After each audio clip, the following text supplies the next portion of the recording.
So, in our last lecture of this semester, shortened semester, we'll talk about the history of Reconstruction.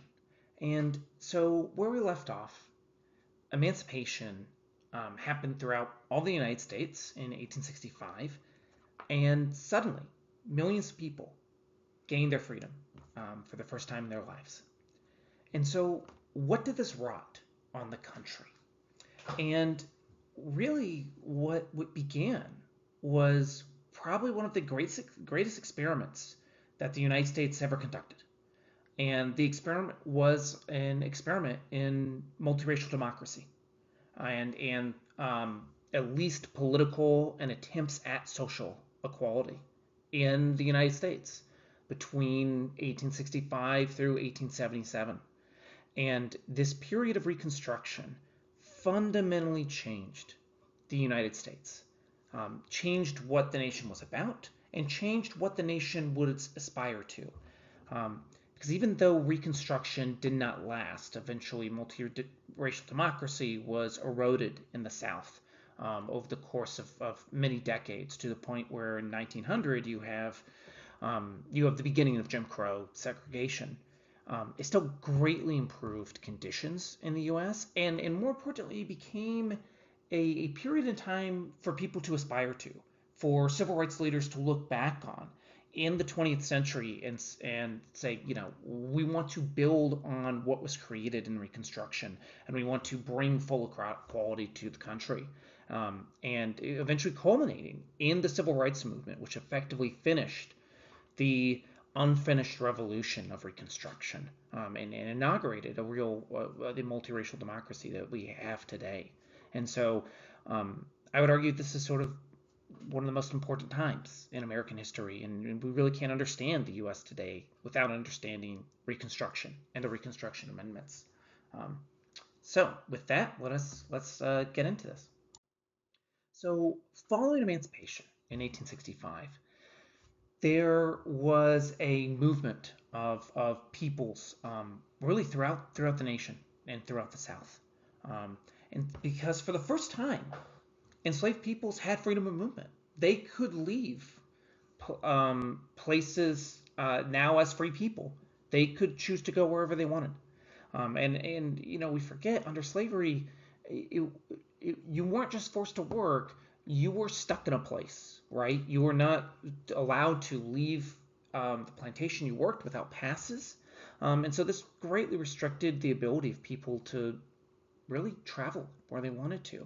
And so in 1865, you see free people travel all around the United States, look for work up north, look for work in southern cities, but just see what the country was, because they were trapped on enslaved on their on plantations for a long time. And so immediately people start traveling, but the main goal of often of this travel is to try to find family members, because a good portion of people who are enslaved, perhaps even a majority, were often separated from their families or loved ones.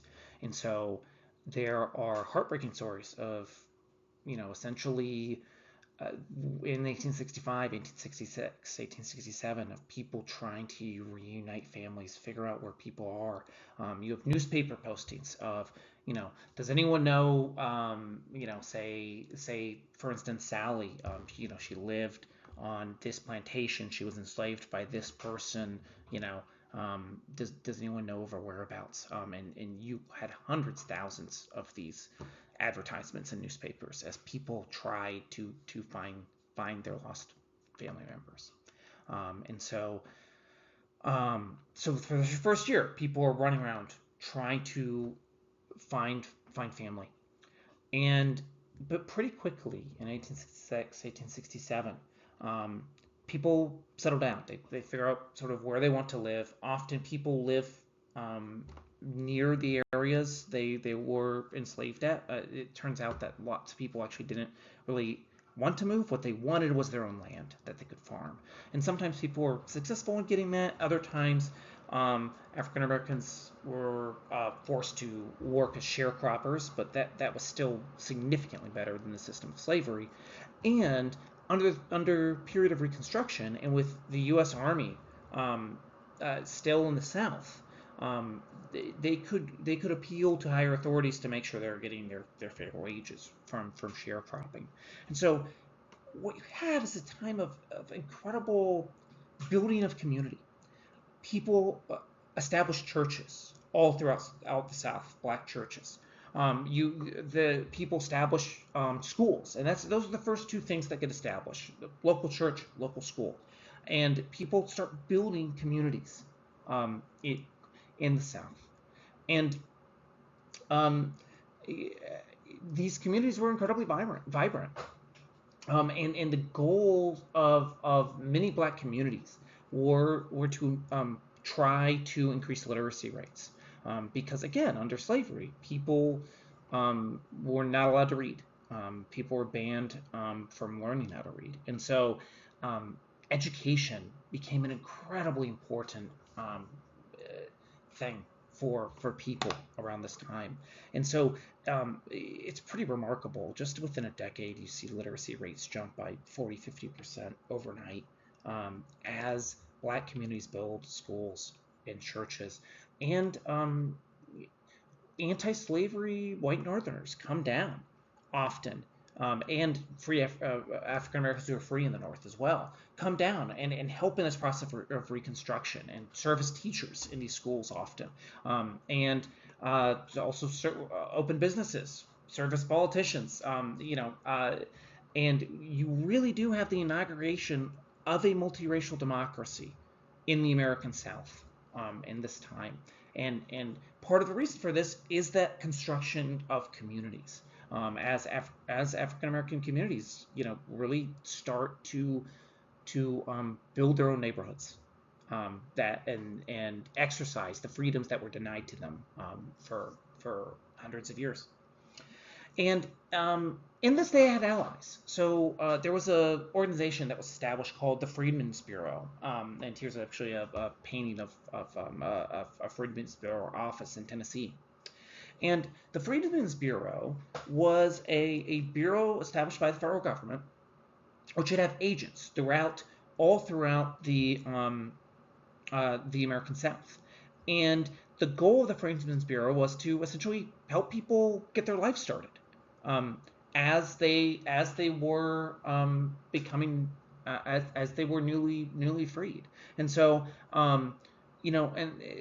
the Freedmen's Bureau provided support in a whole bunch of different ways in terms of helping people find schools that they could attend, helping people actually advocate with landholders and property owners to make sure that that African Americans were getting a fair wage, and especially like white planters, white Southerners weren't cheating them out of a fair wage. And when the Freedmen's Bureau was backed by the U.S. Army and the Union Army that was still occupying the South, they could enforce this, right? And so the Freedmen's Bureau was sort of a federal agency that really helped out a lot of people. Now, admittedly, there were times where it did depend on the agent, right? So you could have federal officials who were very paternalistic, and had sort of racist assumptions about African Americans, and so that could also color how effective Freedmen's Bureaus were, or whether they were good allies to black communities. But still, it's a very powerful resource, especially for compelling white Southerners to respect the political and economic and civil rights of African Americans. That said, Reconstruction did not actually begin very successfully. And that's because in 1865, when Abraham Lincoln was assassinated by John Wilkes Booth, his quite conservative vice president, Andrew Johnson, took over the presidency. And Andrew Johnson was an ardent Unionist, very much opposed to the Confederacy, but he was also a white Southerner from Tennessee. And he was quite racist, did not have the same sort of beliefs in political equality that near the last few days of his life, Abraham Lincoln started expressing some support for. Um, so Andrew Johnson did not want a strong Reconstruction. He wanted to essentially say, okay, the Civil War is over. The Confederacy lost. Let Southern states come back into the Union. Slavery is gone, and the Fifth Amendment the 13th Amendment destroyed slavery. So there's no problem, no more slavery, everything's fine, and white Southerners should just be let back into the Union with no major political changes. Um, and this was something that by the end of the war, many Union veterans and especially Republican politicians were not on board with. The Republican politicians were like, the Confederacy and Confederate officers were traitors to the country. There needs to be a period of Reconstruction and political and economic Reconstruction where white Southerners who served in the Confederate Army don't immediately take political power again, right? Because if they took political power again, they could just sort of reinstitute a lot of the sort of same oppressive structures that they had before the Civil War. And so for many Republican politicians, um, after this horribly brutal conflict, which killed 600,000 people and cost the lives of hundreds of thousands of Northerners from everywhere in any small town.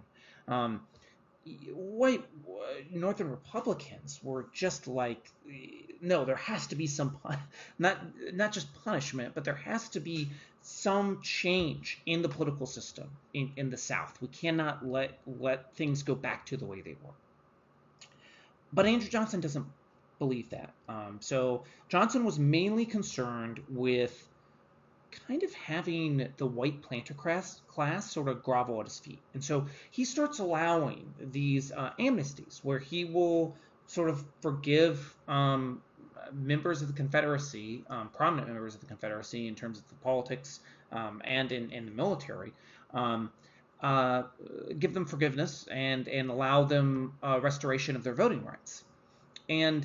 But in order for them to do this, he wants them to sort of come to Andrew Johnson and plead their case. And so really what Andrew Johnson almost wants is like kind of deference from this white planters. And if he has that deference, he's completely fine with them sort of voting again and serving in office again. And so what happens is this huge debate between Andrew Johnson and between congressional Republicans over how harsh of a Reconstruction policy is going to be imposed on the former Confederate states. And there's some problems as well that sort of prevent Reconstruction from getting immediately imposed. And one aspect of this is actually the Union Army, which is occupying large portions of the South at this time, but is struggling because they don't have the money to keep these forces in the field, and enlistments are running up, and so increasingly a lot of units are being disbanded all across the South. And what ends up sort of happening is as the Union armies sort of lose troops and lose funding, the areas that they cannot occupy in the South start white planters in those areas start trying to reinstate slavery in all but name, and break the law, because at this point the 13th Amendment is passed, slavery is banned, so they're breaking the Constitution and breaking the law of the land by trying to reinstate slavery. So the Army needed to be in many parts of the South to enforce civil rights and political rights and to prevent the reinstatement of slavery. But Andrew Johnson supports massive funding cuts to the Army.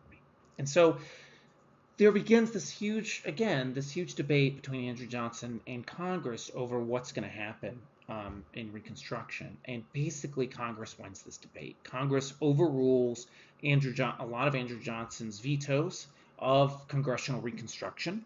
And even Congress impeaches Andrew Johnson and actually sort of argues that Andrew Johnson doesn't even have the right to fire his own cabinet members. who are very supportive of Reconstruction, and this gets into sort of some complicated legal argumentation. In terms of the law, Congress is definitely not in the right here. Yes, the president has the right to fire his own cabinet members, right? But these become proxy battles for this larger question of what's going to happen at at the end of the Civil War. And Andrew Johnson kind of wants the country to kind of go back to what the country was like before the Civil War, minus slavery. And Republicans in Congress want a very different sort of country that they fight for. And effectively, they win this battle with Andrew Johnson and inaugurate Congressional Reconstruction. So, what was Congressional Reconstruction? Well, Congress passes a Reconstruction Act, and the Reconstruction Act requires that states that had seceded and joined the Confederacy pass the 13th and the 14th Amendments. Well, I guess the 13th Amendment was already passed, so that's done. But they passed the 14th Amendment in order to rejoin the Union. And the 14th Amendment has some very important clauses in it that effectively inaugurate multiracial democracy throughout the country and in the South. And some of those important clauses, which we'll go over shortly, are things like equal protection under the law, and sort of the forcing former Confederate states to treat African Americans as citizens with civil and legal rights under the Constitution. And this is a fundamental transformation of the country. It's really important to know that, like, almost all of civil rights law is based off the 14th Amendment. And so we'll talk about that shortly. But the consequences of the Reconstruction Act and of the 13th and 14th amendments are to inaugurate a multiracial democracy in the South. As these southern states that were previously in the Confederacy have state constitutional conventions to write new state constitutions.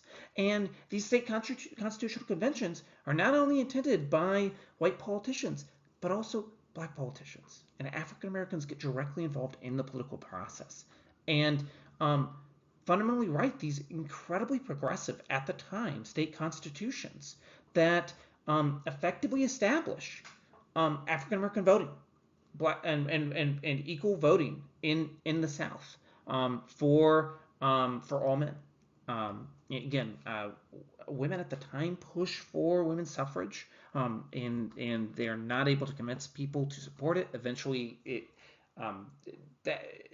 activists build off that work of this sort of period and are able to get it passed after World War I. But what this means, though, is it does inaugurate a multiracial democracy. And it's worth the mention that these Reconstruction governments in the southern states are at the sort of forefront of trying to create an equal society. They're passing much more sort of progressive, equitable legislation than was in the North, and this is because African American communities are directly involved in the political process. Black politicians are shaping how these states are run. And so Congressional Reconstruction really starts all of this. So the Reconstruction Amendments fundamentally change American society. So we talked about the 13th Amendment, which abolished slavery, and is pretty clear on that. Slavery is abolished. The federal government has the right to enforce it. The 15th Amendment established voting rights for the population. And actually, it's kind of established near the end of Reconstruction when, ironically, the U.S. federal government is sort of backing off of actually enforcing these provisions.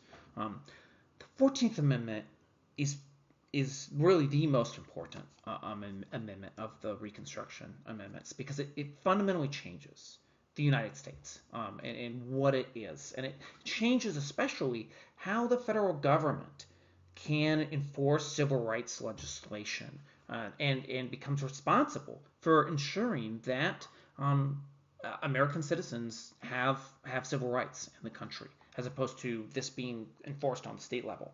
So it's a fundamental transformation of what the United States is. And so there's some very important details on the 14th Amendment. So one of the first things it does is establish birthright citizenship. And because before the 14th Amendment, people who were enslaved under American law were not necessarily citizens of the United States. In fact, that is what was ruled in the Dred Scott decision, was that Dred Scott was not an American citizen, and so therefore could not bring this lawsuit to the Supreme Court. So the 14th Amendment completely changes all of that. Everyone who, regardless of previous condition of servitude, is now a citizen of the United States. And so it also establishes that all persons born or naturalized in the U.S. Are citizens. And so this actually creates birthright citizenship, which we think of today as a fundamentally American thing. It is established in law in the 14th Amendment. So, and next, what it does is it creates this idea of equal protection under the law, which again is just a fundamental transformation of U.S. law. And so it specifically says, no state shall make or enforce any law which shall abridge the privileges or immunities of citizens of the United States, nor shall any state deprive any person of life, liberty, or property without due process of the law, nor deny to any person within its jurisdiction the equal protection of the laws. And so what this means is that now not only are African Americans in the South who were previously enslaved, now not only are they free and they're citizens, they now have equal protection in the law. That means trial by jury. That means fair sort of equal treatment and protection by the legal system. And it means rights to life, liberty, and property. And so, if people steal property of African Americans, they should be treated under law the same way as a white person in the South. And so this is establishing civil rights in the American South and throughout actually the whole country. And so this is a huge fundamental change in society. And it's worth mentioning this clause, equal protection under the law.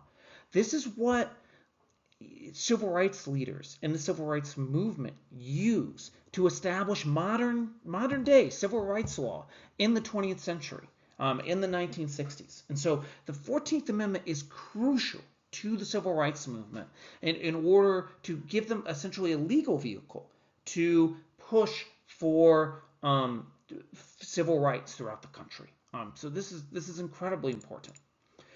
There's some other sort of also important sections of the 14th Amendment. One thing is it gets rid of the 3/5 compromise. Now, slavery is fully destroyed, but it specifically says that representation is now based off of all people who reside in the state. Period. That's it.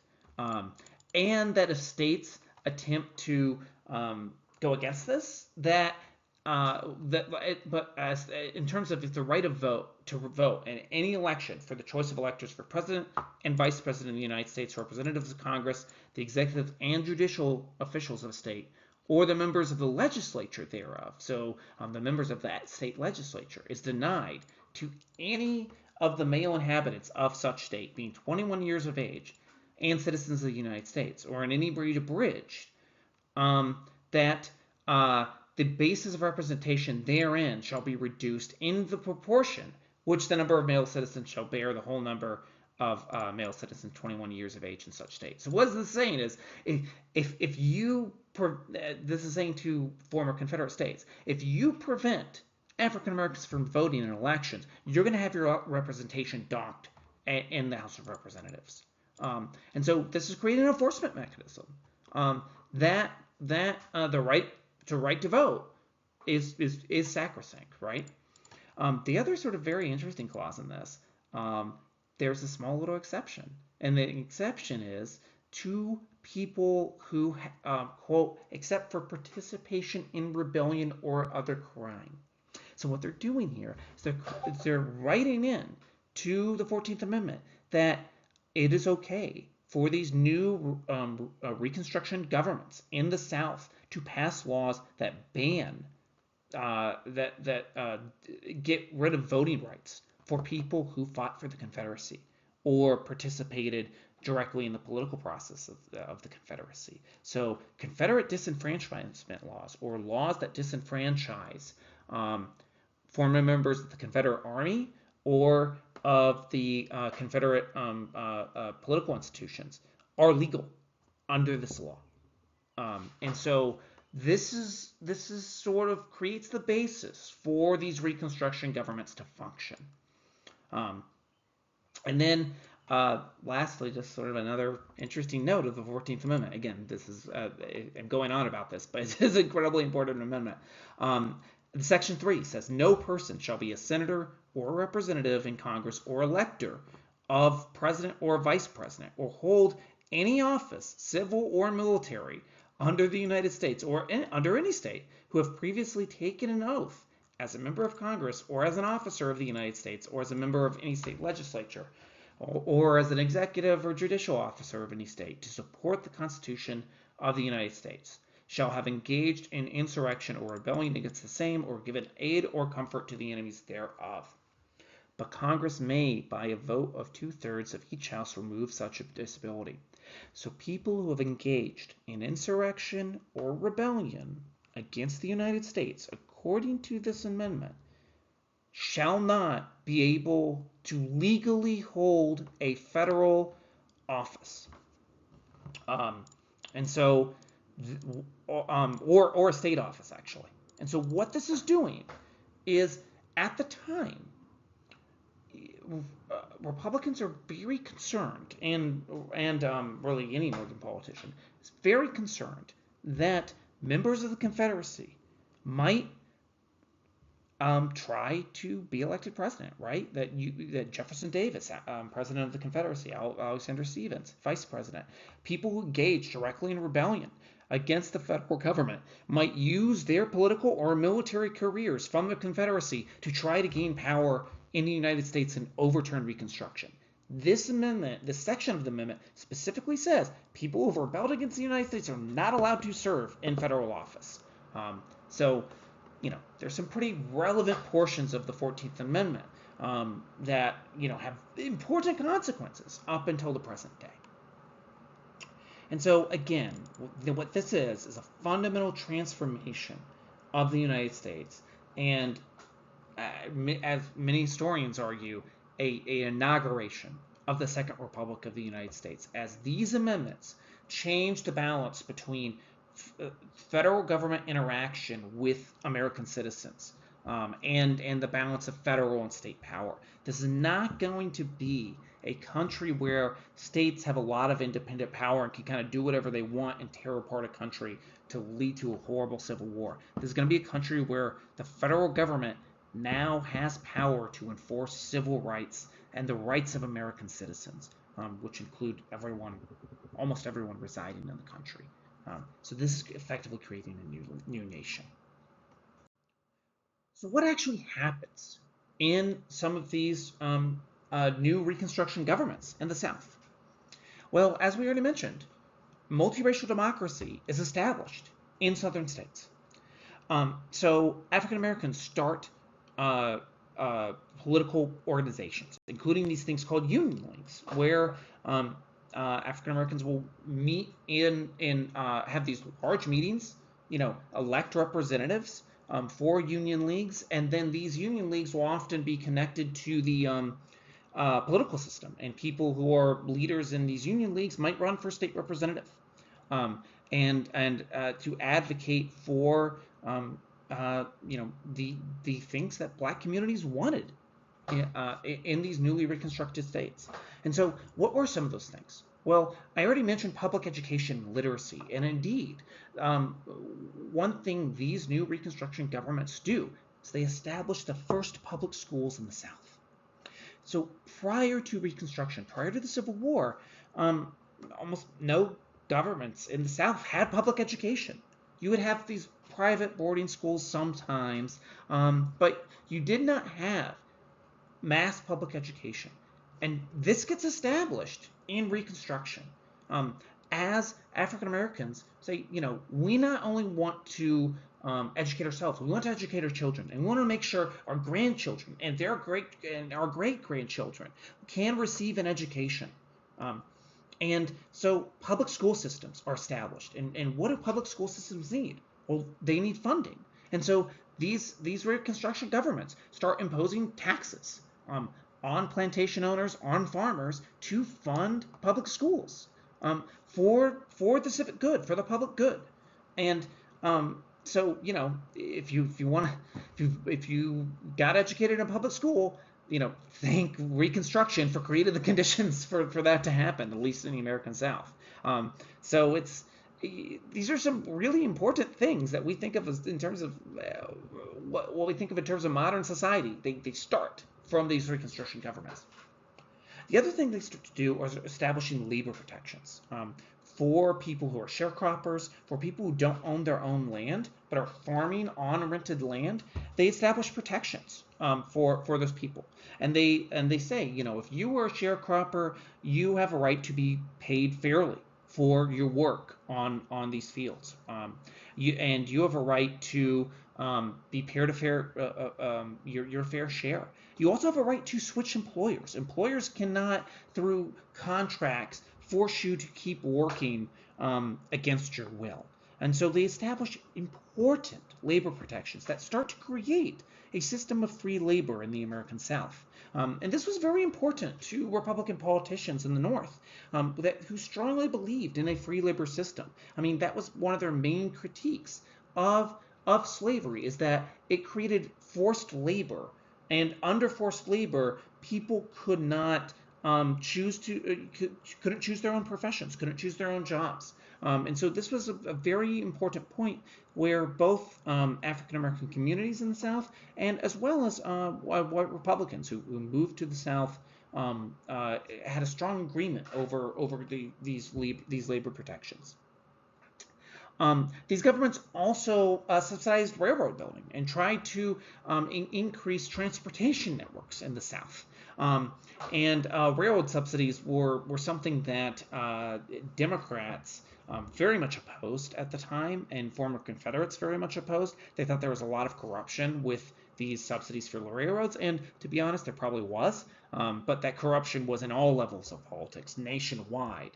So if you're a politician supporting railroad subsidies, and you can sometimes have some impact on where to build some of that some of those railroads. And so you might go to a railroad company, and you might learn of where the route is, and then just happen to buy land right next to where the route is, so your property values will go up, right? And so this is what a lot of Republican politicians do. All politicians do this at this time. Corruption is quite common in American politics, and so it's not something special related to Reconstruction governments. It's quite common. But the goals of railroad subsidies are to increase transportation links and to help diversify the economy of these southern states, which for so long were just put into the institution of slavery and into cash crops, and everything was related to the cash crop market. So, when the cotton prices fell worldwide, it caused a huge financial issues for southern states. And so part of the idea of this is, if you create railroad networks, if you start creating more cities, if you diversify your economy in terms of agriculture, but also in terms of creating jobs in different perspectives and in factories and those sorts of things, you're not going to have these sort of boom bust cycles related to what's the price of cotton, right? And sure enough, diversified economies, we see this worldwide, diversified economies are a lot more resilient to economic shocks. And so subsidizing railroads was a big part of that.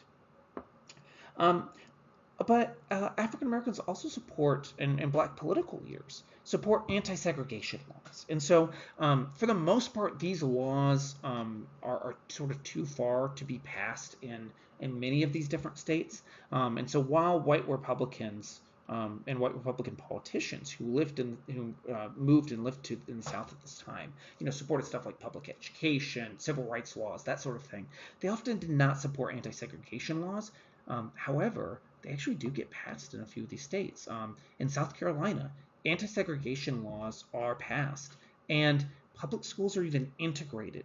You know, in the 1860s, in the 1870s, you have public school integration in South Carolina, which is incredible. I mean, you had people, protesting public school integration and busing in Boston in 1970 and 1980, right? 100 years later, and here it is in the South, in South Carolina.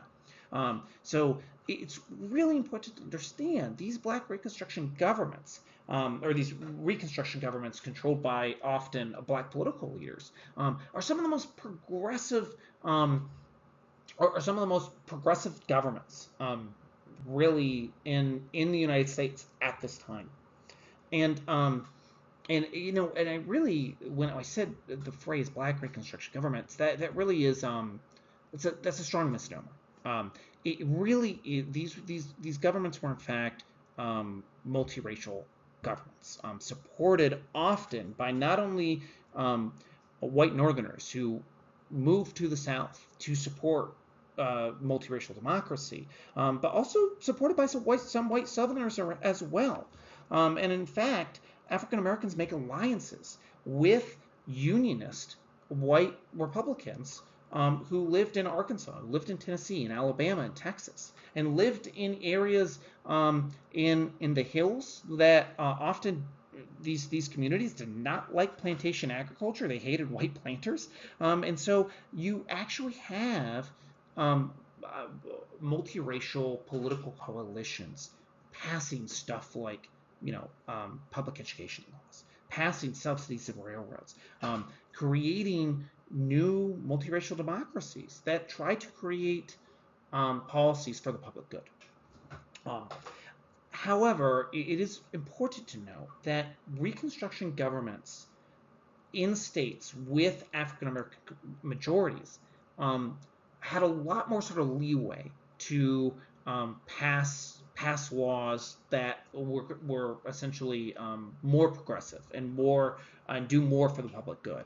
And so African Americans had political majorities in Louisiana and Mississippi and South Carolina, and so it's not a coincidence that the more sort of progressive anti-segregation laws and public school integration laws are passed in places like South Carolina and not places like Tennessee or Texas, for instance.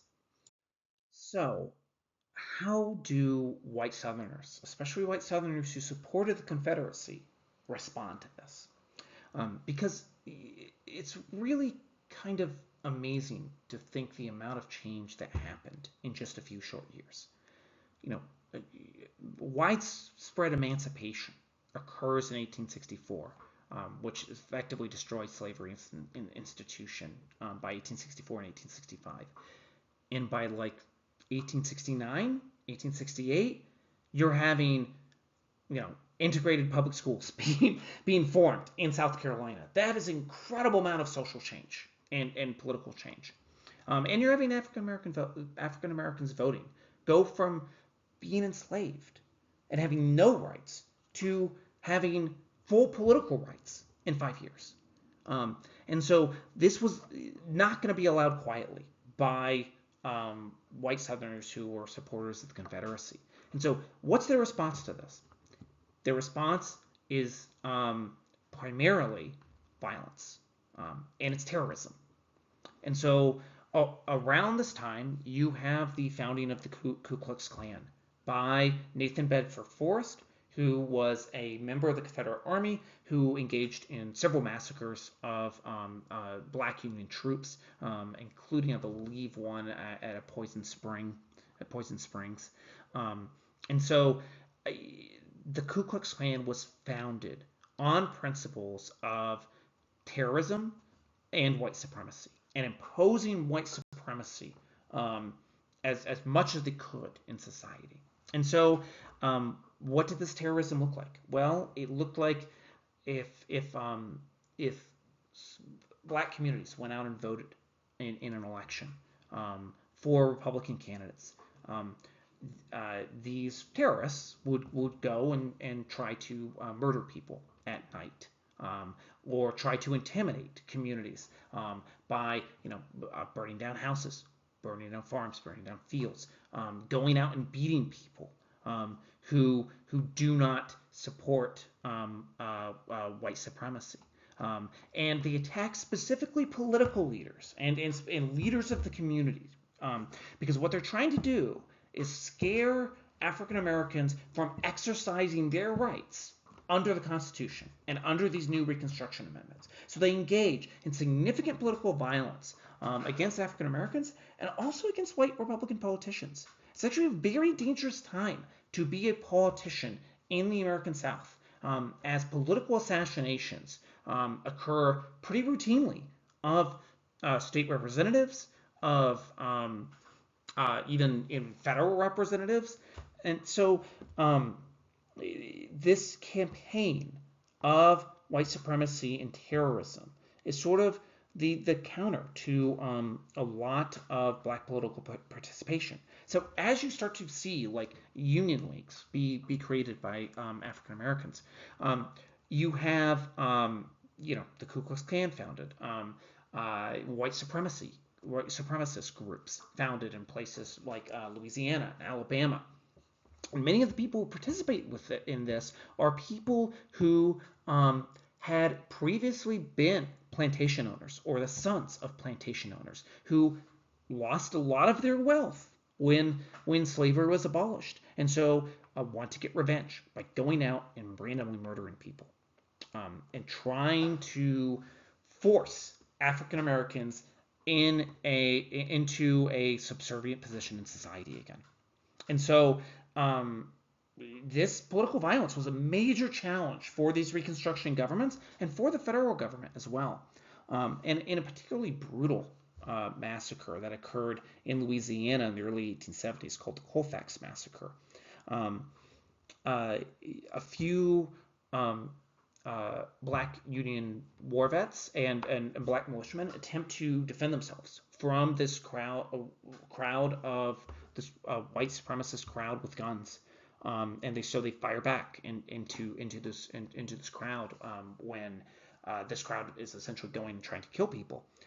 They're forced into a small house or a small public building, and this white supremacist mob sets the building on fire. As people run out the back door, they murder them, and around 50 people are killed in this massacre, which just outrages Northerners.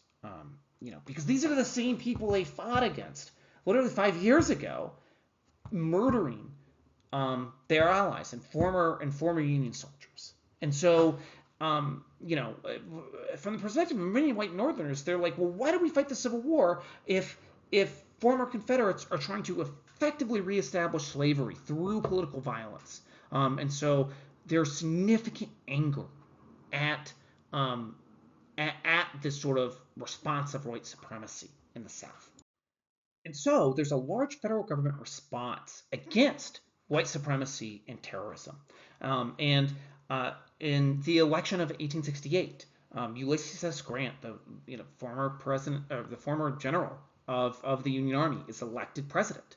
And Grant passes the KKK Act and the Enforcement Act, which gives federal government authorization to go after these white supremacist terrorist organizations.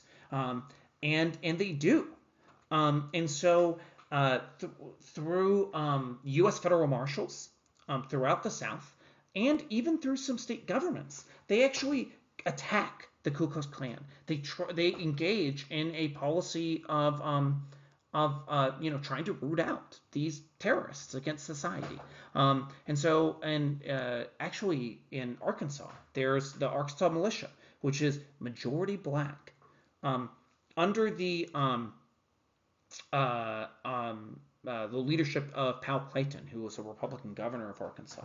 Um, the Arkansas militia goes out and essentially tries to destroy the Ku Klux Klan militarily. They fight the Ku Klux Klan in pitched battles. Pal Clayton sends in spies into Ku Klux Klan meetings to figure out where they are, and they take on the Ku Klux Klan. They beat a lot of the sort of military of the Ku Klux Klan, and they imprison other KKK terrorists. And so there is a strong federal government response to support Reconstruction um, in 1870, 1871. And what you begin to see as well is wherever the U.S. Army is, and wherever you have these militias, state militias, again primarily composed of often black Union soldiers, they're able to protect the right to vote, and they're able to protect African American communities from white supremacist terrorism. However, the challenges against Reconstruction start to mount, and there are numerous ones. So first, you have corruption in politics. There are all parts of political society. But the thing is in a time where African Americans are voting for the first time, and African Americans are serving in important political offices for the first time, many racist white people start linking together this idea of corruption and African American participation in politics. And so what is generally sort of allowed or ignored or looked past when white politicians engage in corruption is ascribed to black politicians in the South. And Democrats and former Confederates start using the propaganda of corruption in politics to attack these Reconstruction governments. And the thing is over time, white Northerners start buying these political arguments because they're not down there. They don't understand what's actually happening. And so they're hearing about democracy being challenged by corruption, and they're thinking that these Reconstruction governments are suddenly not worth supporting. And this is the other problem with Reconstruction. Support for Reconstruction in the North, support for Reconstruction rather, is dependent on political goodwill among white Northerners.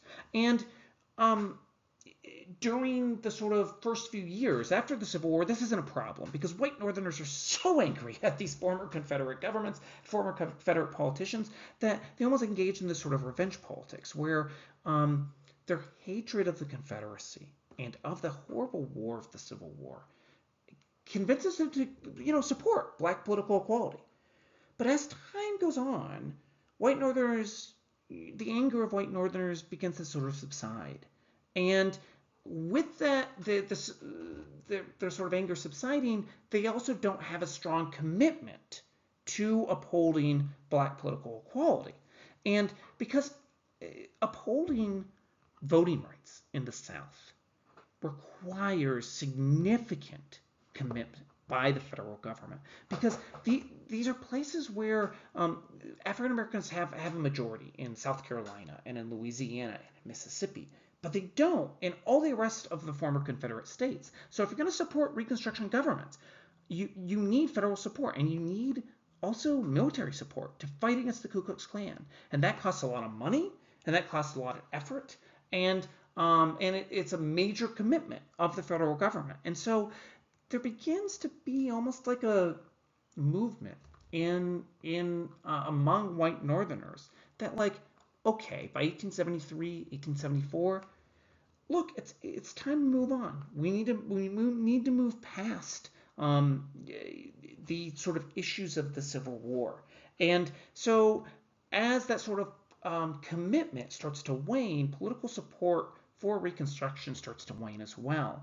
And it makes the sort of white Southern violence against multiracial democracy effective, as white Southerners begin to realize, hey, we can outlast these Northerners and their appetite for supporting political Reconstruction, and so they continue these violence campaigns even as they're countered by state militias and by the Union Army.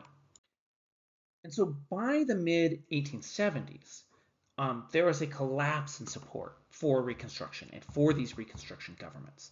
So one sort of prominent reason for that is in 1873, there's another huge panic. And remember, if you can remember from a few lectures ago, we talked about what these panics are. And panics are these big run-on banks, right? Because there's, again, no centralized financial system. And so a panic is effectively an economic depression where if you don't get to the bank fast enough, faster than your neighbor, you lose all of your money. That you had deposited in that financial institution. And the Panic of 1873 is a particularly brutal depression. And so economic issues began to come to the forefront of the minds of white Northerners, and they begin to stop caring about civil rights and about political equality in the South. So white Northern political opinion turns against Reconstruction. And you have a lack of federal enforcement of Reconstruction amendments. Because previously what happened is if you had a crisis in a state in the South, like in Louisiana or in Arkansas or Mississippi, the federal government would intervene. The federal government would call up U.S. troops to keep the peace and make sure that these Reconstruction governments were not overthrown by terrorist violence, right? And by white supremacists. But the support for these sorts of interventions that Grant was doing in places like Louisiana really begins to erode, and Grant starts questioning whether he should even engage in these sorts of interventions anymore. And so there's actually a sort of complicated conflict in Arkansas called the Brooks-Baxter War. I'm not going to talk too much about it. I did my master's thesis on it, so I have to mention it. It's a pretty obscure conflict. And according to a lot of white Northerners, they see it as sort of two Republican politicians, so not Democrats, fighting against each other and debating who's actually the legitimate governor. And both kind of raise militias, and there's actually a little bit of a conflict in Arkansas, a military conflict between these two governors.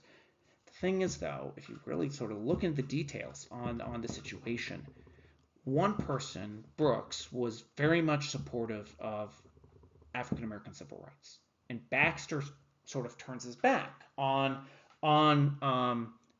political equality and is supported by Democrats. And Grant considers intervening in this war, uses federal military to separate the two sides, but eventually actually throws his political support behind Baxter because Baxter is supported by the mostly Democratic legislature full of people who previously were sort of tied with the Confederacy. And Grant doesn't think he has the political will or political capital to support Brooks and effectively uphold a Reconstruction government. And so political support for federal intervention goes down, and what that leads to is often white supremacist militias being able to shoot their way into power. And so in one particularly horrific case, there is a governor of Mississippi named Adelbert Ames. And Adelbert Ames was a former Union war general. Even sort of Democrats at the time said that he was incorruptible, was stayed as far from political corruption as possible. One of the best governors in the Reconstruction period. And he very much supported Reconstruction. And white supremacists in Mississippi organized and came up with a plan to effectively shoot their way into power. And so they actually started an armed rebellion. Governor Ames asks for federal support for the army to come put down this rebellion and doesn't get any help. And through this rebellion, Ames comes to this sort of negotiation with this white supremacist militia that there's going to be a free and fair election, and there's not. This white supremacist militia shoots their way into power. They post militia members at the polls, and if you are a black voter and you're going to cast your ballot, presumably for Ames, you're turned away from the polls by these white militia members and white supremacists with guns. And so it's through terrorist violence that Ames is forced out of power, a Democrat takes office, and immediately gets rid of all of the progress of Reconstruction in Mississippi. And so it's through this violence and through this outlasting of white Northern and federal government support that that Democrats are able to end large portions of Reconstruction and to start to erode multiracial democracy in the South between the mid 1870s and 1890s. And so you might think to yourself, okay, the Reconstruction seems like a massive failure. Um, Democrats and white supremacists are eventually able to regain control of these states and get rid of Reconstruction. And so why does it matter? Well, it still matters because the Reconstruction amendments and some of the policies that these Reconstruction governments passed effectively changed the country. And so while these white supremacist governments are often able to, for instance, put in more restrictive labor laws and start to defund public education, they don't destroy public education. And they don't completely inaugurate slavery again.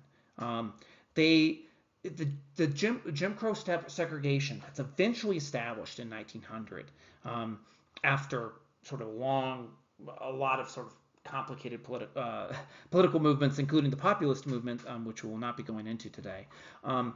But that sort of Jim Crow segregation is still significantly better than slavery.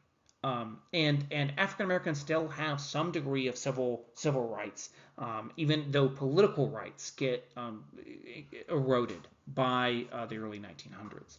And it's worth to note, African Americans still regularly vote in elections up until the late 1880s and 1890s in many portions of the South, where it's only in the late 1890s that you start to have literacy tests and poll taxes that effectively disenfranchise African Americans. So Reconstruction still has some bit of legacy, even for the next two decades in terms of Black political participation in democracy. And the most important thing is, again, those Reconstruction amendments fundamentally changed the country. The 14th Amendment creates a new contract between Americans and the federal government, where the federal government now legally is obligated to support the civil rights of American citizens and of all American citizens. And without those Reconstruction amendments, you don't get the civil rights movement. You don't get multiracial democracy in the 20th century. So this effectively inaugurates a new Second Republic, a republic that is fundamentally different from that of the First American Republic.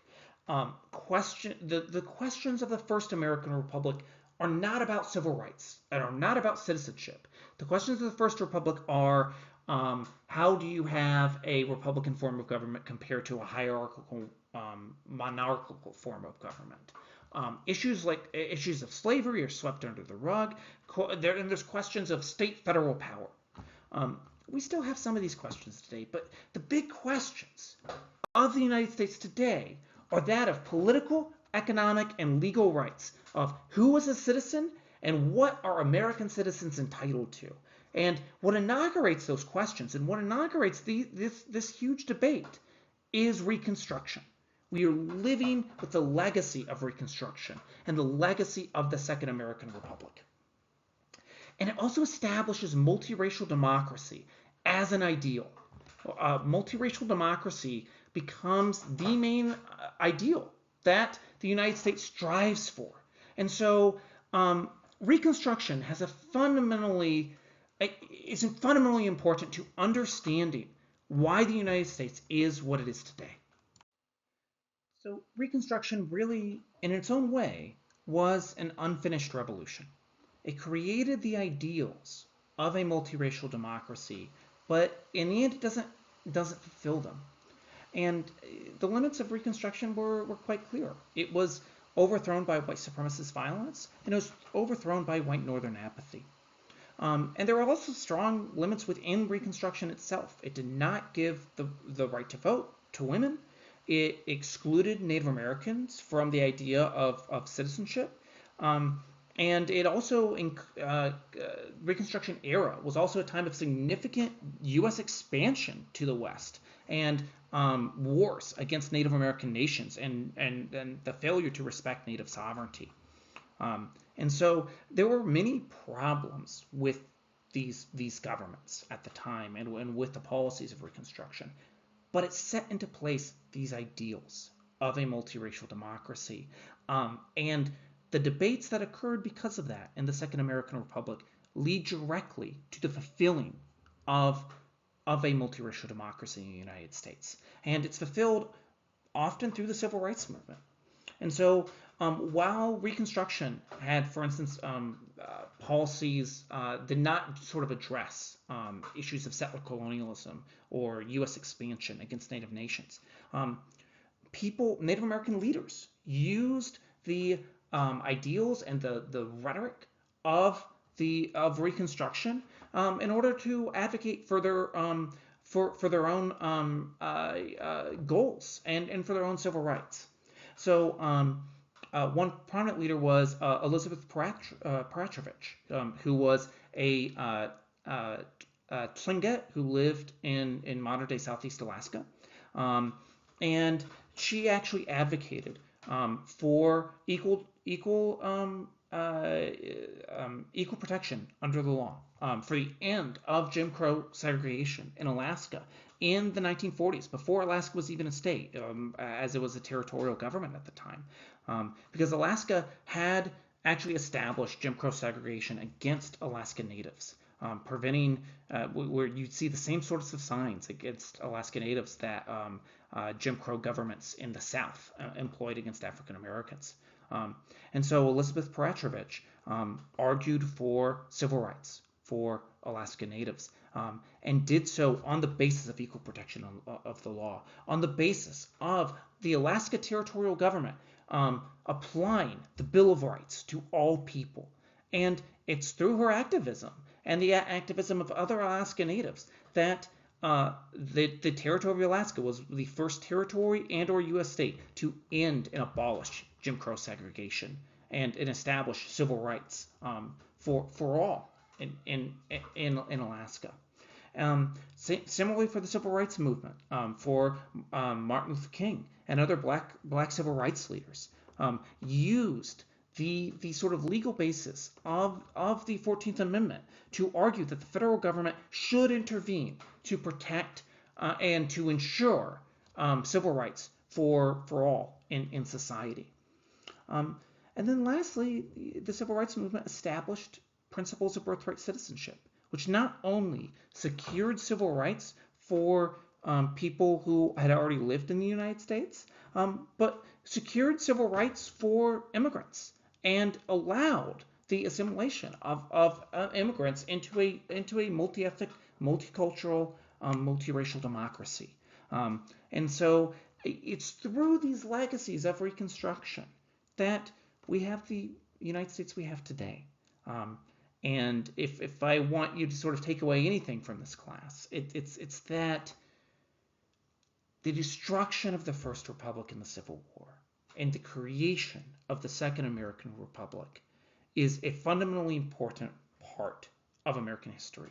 And we really should see the United States today as a legacy of the creation of these new ideals of a multiracial democracy at the end of the Civil War. This is what the United States becomes.